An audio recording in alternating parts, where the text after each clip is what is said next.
Hello. I thought that I'd show one of my favorite rewards. A lot of you already use this reward. I just do it a little bit differently. It's basically make a face. Okay, now a lot of people already know this. A lot of people use it. Well, I would think because it's a really cute one. But I do make a face with balloons. So I make the face on a balloon, which, you know, if you're ready to use make a face, then you get the idea. You can continue watching the video though if you want some extra tips, some things that I've discovered and kind of my version of doing it. So yeah, the original template that's in the drive actually has dice. You can roll a dice, you can do it on your phone, or you can actually roll some dice and you know, you basically will tell them which one it is that you landed on and you'll draw that. But I like it when the students choose. So I changed the template and I did it color based.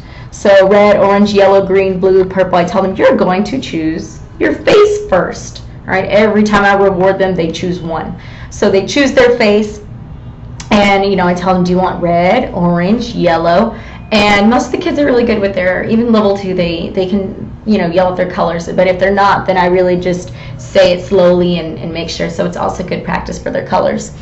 I have them do it by color, and I tell them that we're going to go in and make a face. And I have another version of it that's a little bit more basic. So if you know that your student is going to take a little bit more time choosing, or you know, just in general you don't have as much time to reward them because they need, you know, more time on the slides, then yeah, I do the more basic one. I go through, you know, have them choose, since I don't do the dice, and I make the face on the balloon. Now the cool thing about doing it on the balloon, first of all, some things to keep in mind. I like to change the colors up. You can change the eye color, the hair color. I have them name it. You know, I'll ask them, what do you want to name it? If they can't think of anything, then I'll come up with a crazy name, or sometimes I'll put their name just to make it funny.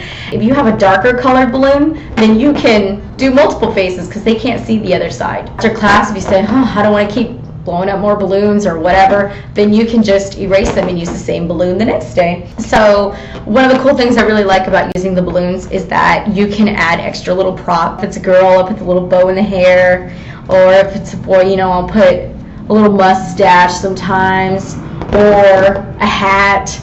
You know, like I'll just kind of add extra things at the end when the final, you know, the final decision they have to make is the hair. So then I'll draw the hair and then I'll add an extra little something. It looks really cute at the end. I think this one I have a bow. So these were actually done in class. And eventually, when it's been a while, you know, they'll get really small.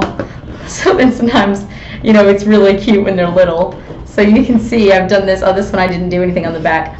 But yeah, I use these. The kids love it. I have not had a single kid that just did not react to the balloons. They always react, even my more, you know, shy, timid ones. I do balloon face and they always laugh at it, and at the end always show them it, say the name, and yeah, we just have fun with it. I thought I would just share that, and you know, if you have any other questions, let me know. That's it.